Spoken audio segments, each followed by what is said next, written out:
주말에 검찰에 출석한 더불어민주당 이재명 대표의 모습입니다. 성남FC 의혹으로는 한 차례 출석했지만 대장동 의혹과 관련해서는 첫 번째 조사였죠. 밤샘 조사는 거부하면서 12시간 조사를 받고 귀가했는데요. 검찰은 검찰대로 100여 쪽의 질문지로 준비한 질문을 이어갔고요. 이 대표는 이 대표대로 33쪽의 답변서로 답변을 대신했던 것으로 전해졌습니다. 각자의 논리만 반복하는 상황인데요. 소환 전후의 모습 잠시 보고 오겠습니다. 조작수사, 정치검찰 박살내죠. 대장동 이재명을 규탄한다! 규탄한다!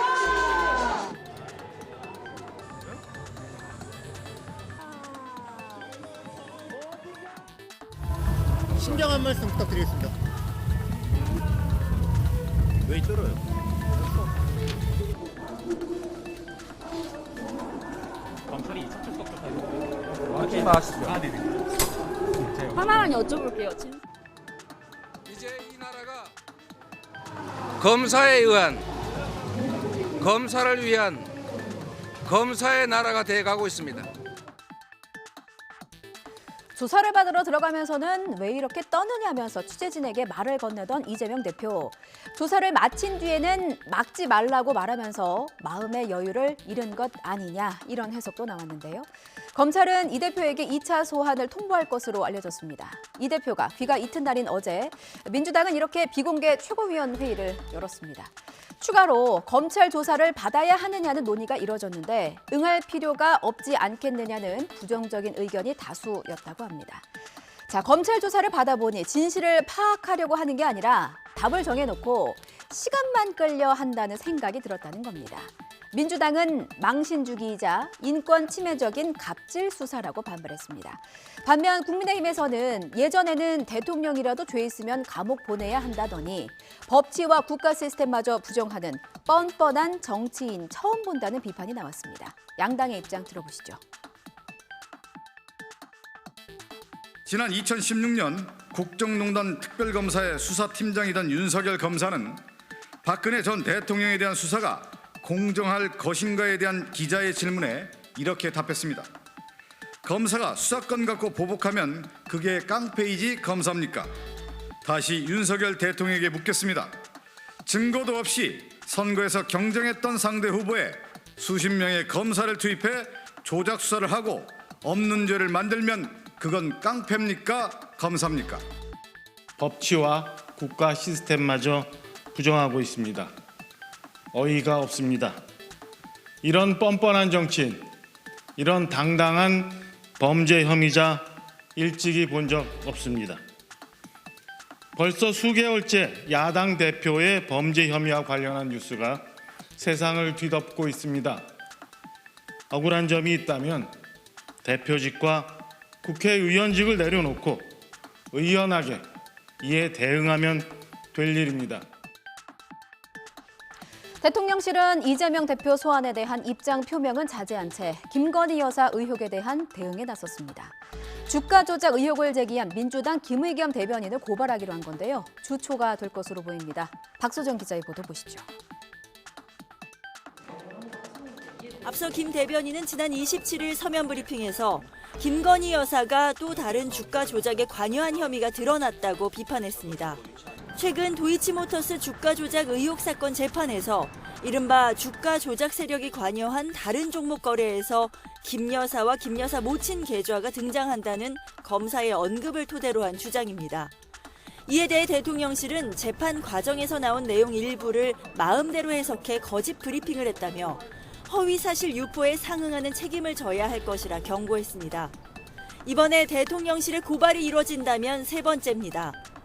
첫 고발은 지난해 11월로 김 여사 캄보디아 환화 방문 때 조명 사용 의혹을 제기한 장경태 민주당 의원이었고 12월에는 관저 물색에 역술인 천공이 관여했다는 의혹을 제기한 김종대 전 정의당 의원과 라디오 진행자 김어준 씨가 두 번째였습니다.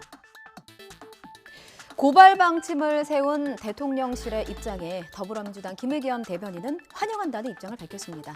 왜일까요? 들어보시죠.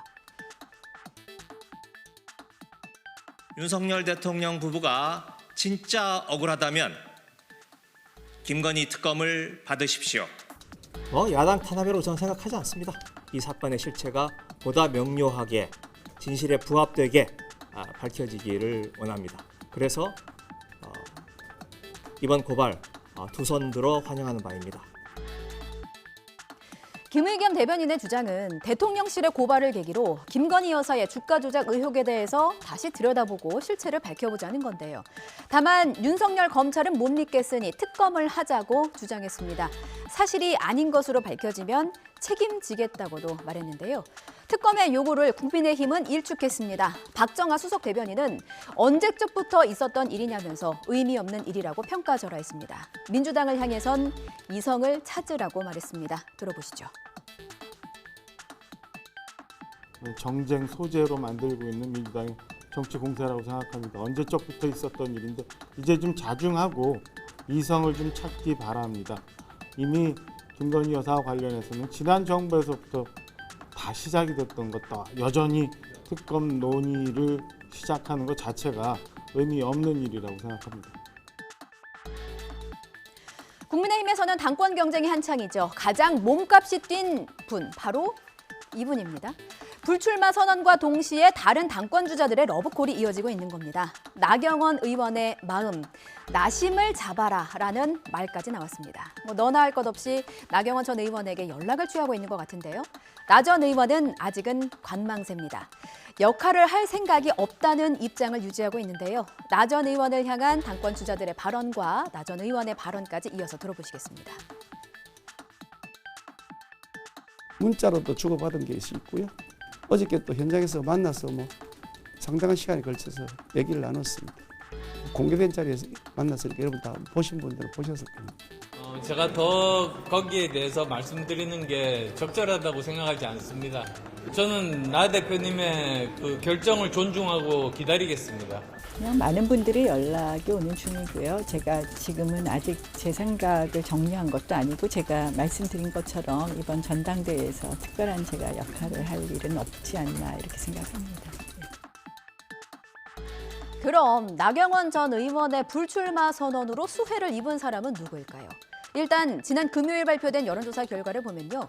얼핏 보기에는 안철수 의원인 것으로 보입니다.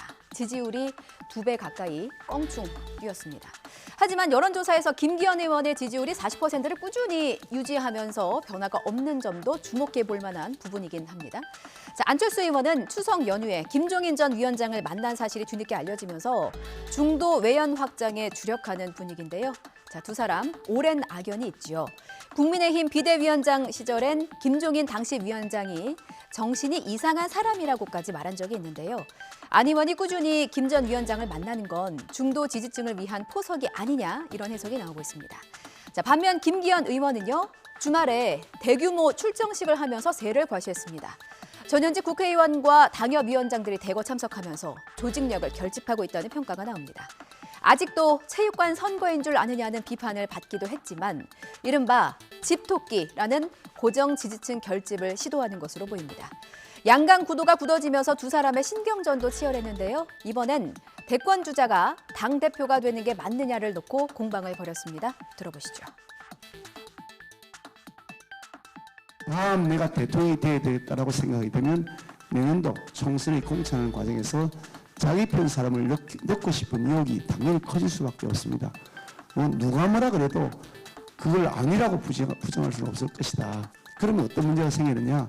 조금 모자란다거나 주민들의 지지가 떨어진다 하더라도 나를 지지할 내 편이라 생각되면 억지로 그 공천을 하는 무리수를 둘 수 있는 위험성이 굉장히 높아지는 겁니다. 제 말이 이해가 되시잖아요. 그죠?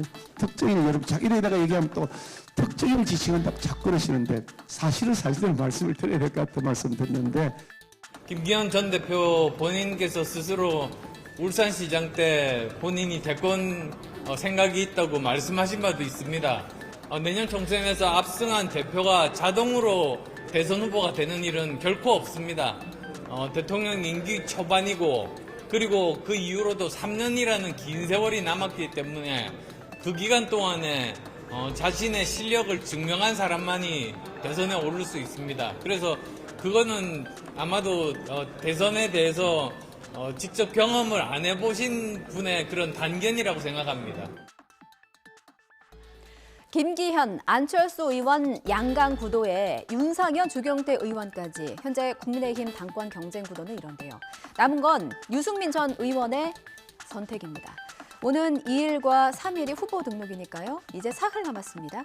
컷오프 규정은 아직 정해지지 않았지만 과반 후보가 나오지 않으면 결선 투표를 하게 돼 있죠. 유 전 의원의 선택은 어떤 식으로든 결과에 영향을 미칠 것으로 보입니다.